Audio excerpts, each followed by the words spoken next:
On today's episode, we have our fourth and final video with Elk Cove owner and winemaker Adam Campbell. We talked to him about what makes a great brand new vineyard for Oregon Pinot Noir.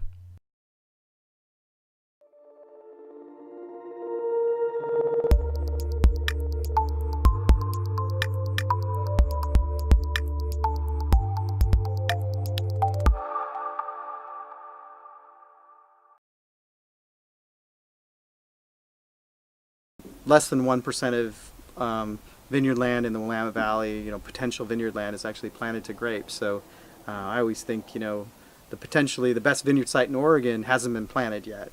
So when I look at land and try to assess whether it's good for vineyard, I really like to see hillsides, of course. None of the vineyards are going to be planted on the valley floor. We need to be hillsides. I love that kind of 300 to 500 feet in elevation.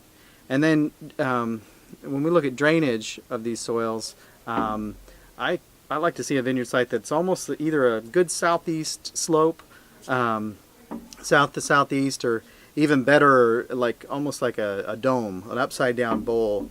I've got a couple of those over at my Mount Richmond property, that a new part of it that we just purchased 3 years ago that we're planting, and we're super excited about those because they're essentially well drained on all four sides, really well drained.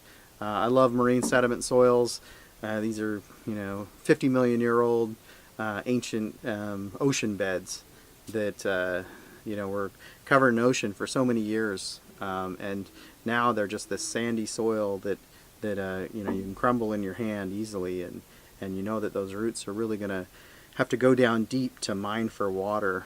We're so dry here in the summer that and dry and hot in July and August, that's when the vines, if they don't have a deep root structure, they're not going to do well. So we use those kind of soils with poor nutrition and with that real high sand content to see those roots dig deep.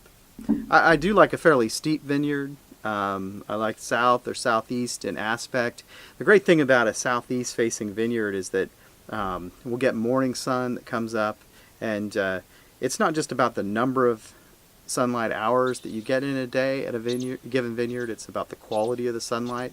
And if we're on a vineyard that's tilting towards the east, we can get these early morning suns, which essentially dry out the canopy, take any moisture off the grapes, so you have lower disease pressure, and you basically get the plant working for you early. So if it gets started working for you early, I don't care if we miss an hour in the evening if we get an extra hour in the morning. And that's all about aspect and how it's faces the sun. See, we get these amazing diurnal shifts in the daytime to nighttime temperatures. So like today is going to be about 90 degrees here at the winery, really hot for Oregon. But when I came to work early this morning, it was 55 degrees coming in. And first of all, that makes it really pleasant to be here during that time for a person, but it's also great for the grape plant.